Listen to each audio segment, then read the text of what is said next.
Hey guys, Larry C here. You know why I never trust staircases? Because they're always up to something. Shout out to y'all. Enjoy the video. Come on now, dog. Come on, man.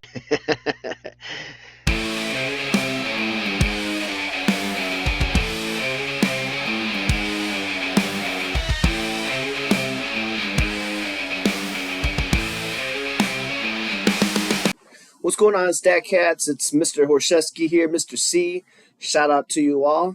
And in this video, we're going to do another round of guided notes. This time it is for section 4.3 out of the Elementary Statistics by Mario Triola, 14th edition. And as always, no, they don't pay me to say that. Hopefully one day. But shout out to the coach gang for reminding me to always say fair use. And let's go ahead and dive right into this. All right. So, it's basically the title right here of the section is Complements, Conditional Probability, and Bayes Theorem. All right, not the Bay where it's your boyfriend or girlfriend.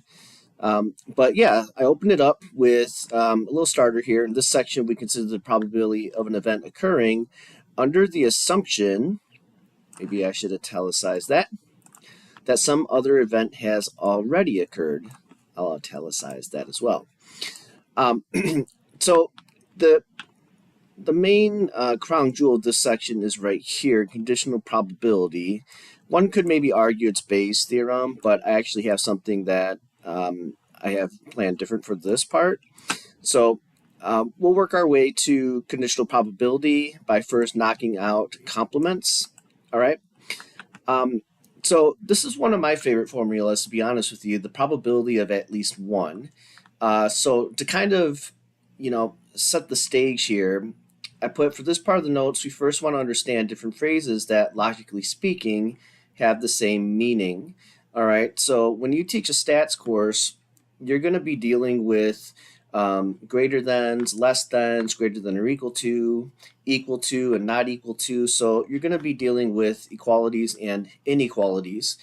So it might not be a bad idea to review some of that stuff, basically the logical operators and versus or.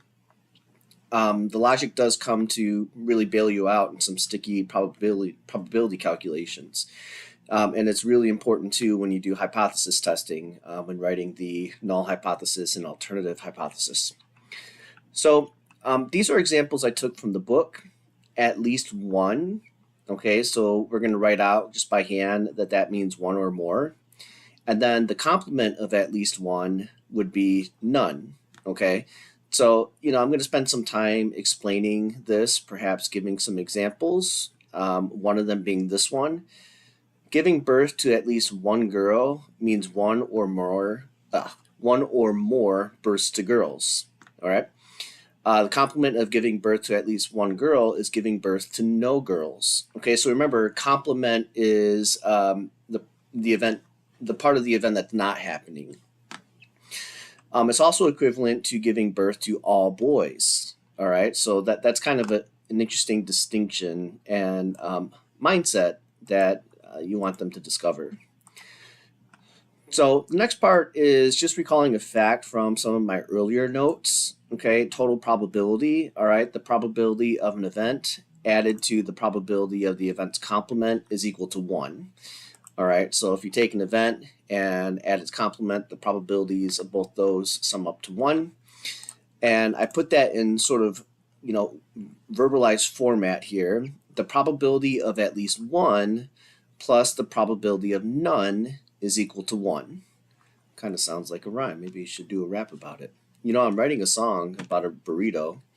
It's more of a rap. All right. Anyway, so this right here is basically an adaptation of a formula that we're already aware of. And just by some simple algebra, you get the probability of at least 1 is equal to 1 minus the probability of none. And so we dive into an example. Shout out to my daughter who likes to gamble, like Roblox and stuff like that, not actual gambling. But in the California Daily Ford Lottery, and this is an example from the textbook, the probability of winning with one ticket is 0.0001. All right, so as you'd imagine, the probability of winning a lottery is very small. It's generally a lot smaller than that. So suppose someone buys one ticket on each of 10 different days. What is the probability that all 10 tickets are losing tickets? So this is definitely a loaded question right here, and it's a great one to review some previous concepts with. So for example, this is the probability of winning, but what is the probability of losing? And that's going to be the complement. So you would have to subtract this from 1.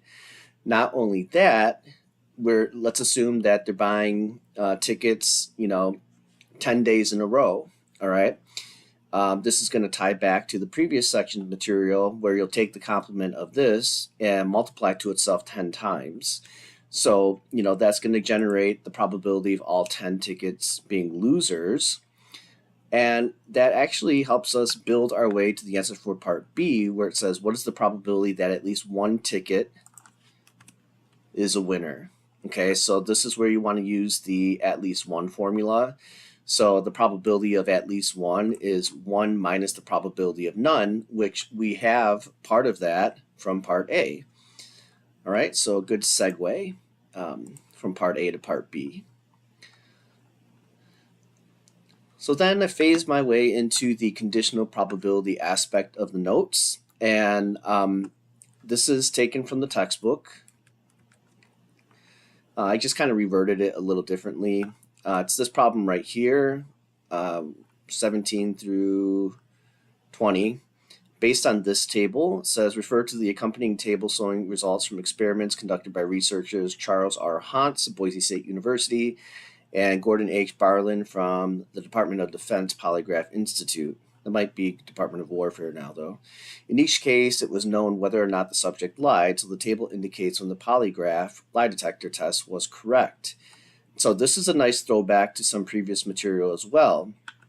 Polygraph indicated that the subject lied, and subject did not lie.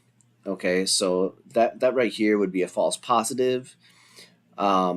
This would be a true positive. Okay, and then we have the other cases.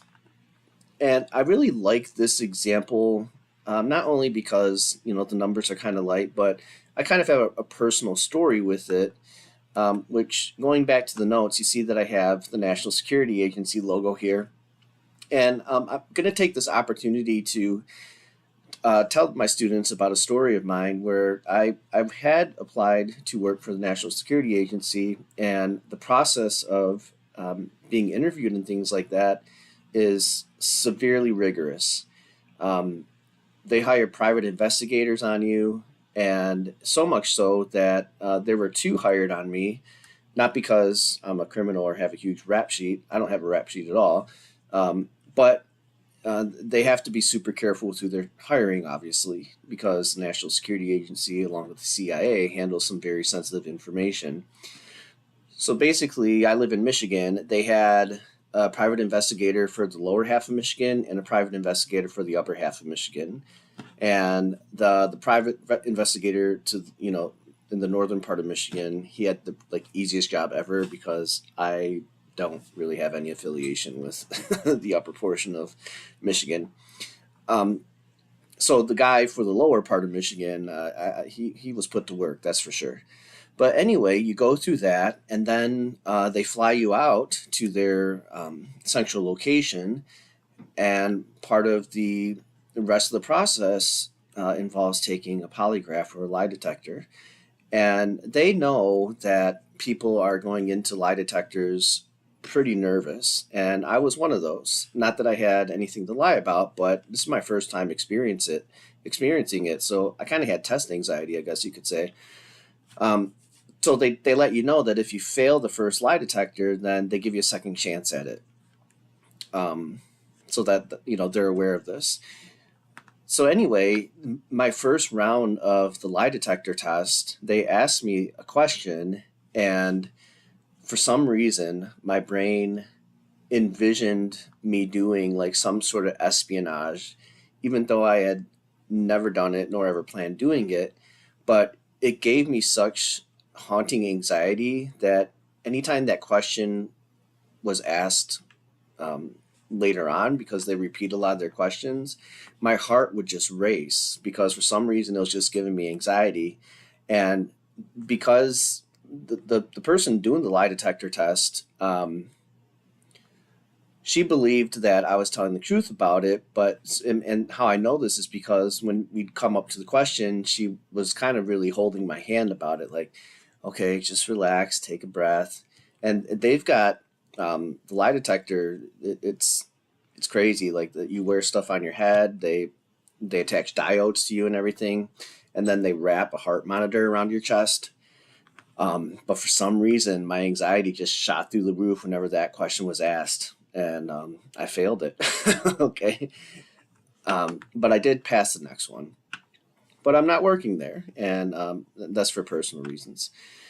Okay, so say here we're going to use this table to learn about conditional probability, and I have a definition. Okay, a conditional probability of an event is a probability obtained with the additional information that some other event occurred.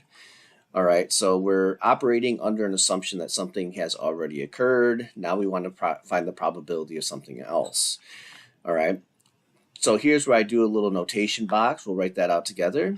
And then I had Claude create a Venn diagram for me, which can help us write out a formula for conditional probability. So it's going to be basically P, the probability of B given A is equal to the probability of A and B divided by the probability of A. So I always found the Venn diagrams whenever I could create one. I did. They were super helpful because I'm pretty visual, and so are a lot of my students based on experience. So I say here the conditional probability of B occurring, given that A has occurred, can be found by assuming that event I should say, A occurred, and then calculating the probability that event B will occur. So we really need to be focusing on the circle for A, and notice that B makes a contribution to it.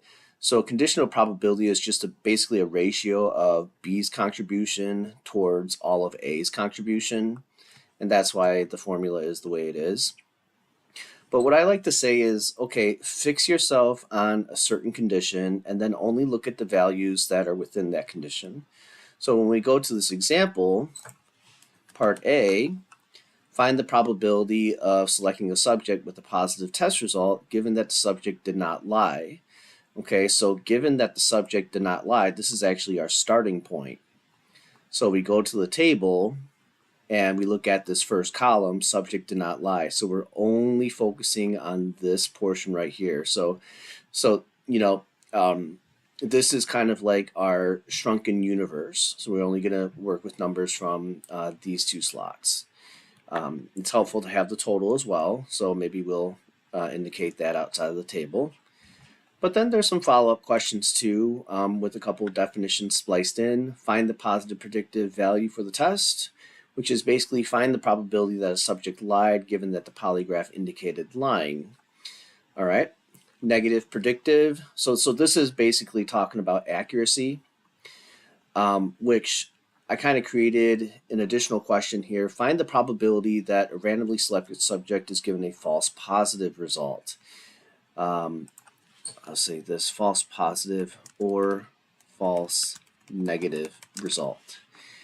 Okay, does the result make the polygraph appear to be effective? Why or why not? And this is such a rich example here, because when we look at these probabilities, it's likely to show that the polygraph is accurate, but I've seen some contingency tables where, yes, the positive predictive and negative predictive, like the accuracy seems to be really high, but then, sometimes it turns out that getting a false positive combined with a false negative puts us above the 5% threshold. And so when you're above the 5% threshold, then, those events occurring are not unusual.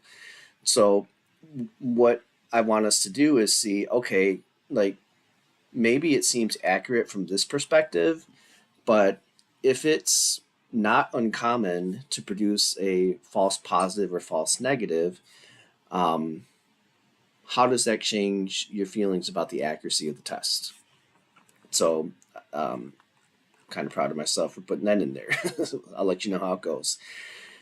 And then this last one is really just kind of like a toy example. As I'm making these notes and videos, it's the middle of summer, and I just observe everything going on, places we go, purchases we make. And yesterday I had to get brand new tires for my truck.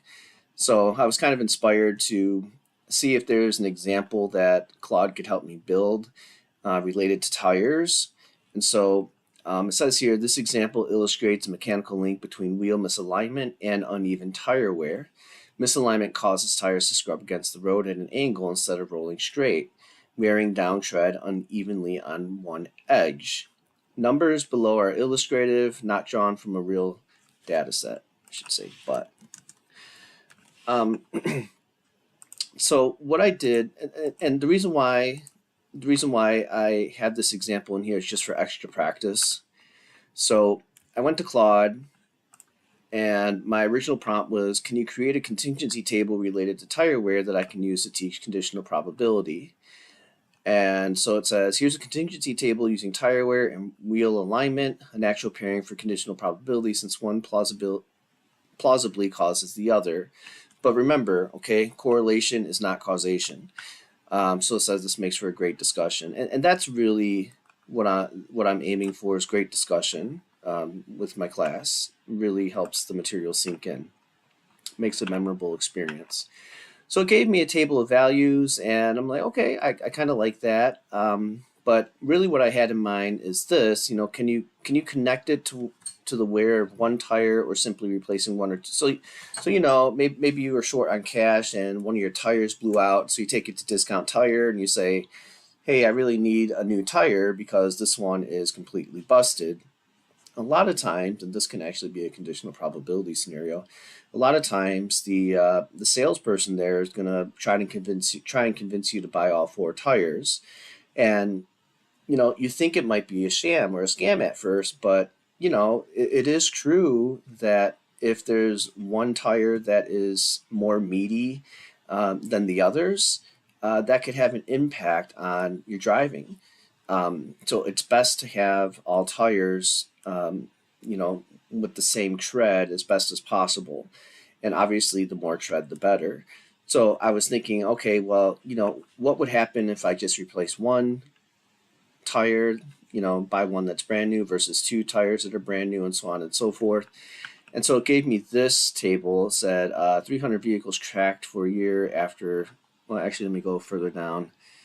I had it consider all four. So 400 vehicles tracked for a year after a tire replacement, recording whether they experience a wet weather traction loss incident.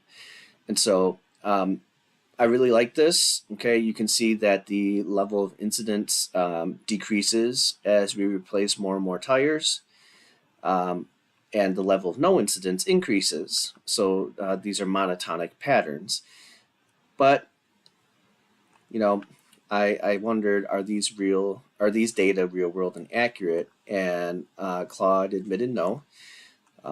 So after some discussion back and forth, I was like, okay, well,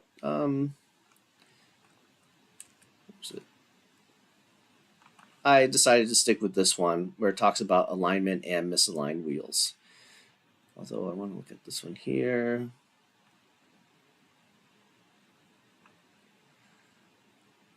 Yeah, no, I think I'm going to stick with the one. Okay, so a shop inspects 200 tires and records wear pattern and alignment status. So what is the probability of a misalignment given the car has uneven tire wear? And then this is kind of golden here. Is this the same as the probability of a car having uneven tire wear given the wheels are misaligned? And so this right here it's most likely no, the answer to this. Fairly confident about that. And this is a good teachable moment where basically conditional probabilities are not commutative. P of B given A is generally not the same as P of A given B. And it's also a great segue into Bayes' theorem. So I mentioned that I have something different planned for Bayes' theorem. So I don't think it's required at our institution that we teach Bayes' theorem as part of the stats curriculum. I'm not sure why that is, because it's pretty important. So As maybe like an extra credit assignment, if the students are looking for something at the end of the semester, I might create just a small project dealing with Bayes' theorem. So I'll keep you posted about that, but that's kind of a way of sneaking in additional content that you feel is helpful but isn't necessarily required. So that is it for this video and this section of notes. Hopefully you found this helpful. Of course, if you need any guidance on building your class or your guided notes, let me know. If you have any questions, let me know. And if you like the materials and want a copy of your own, feel free to DM me or let me know in the comment section. Otherwise, I appreciate you stat cats as always, and I look forward to seeing you in the next video. Shout out to you all.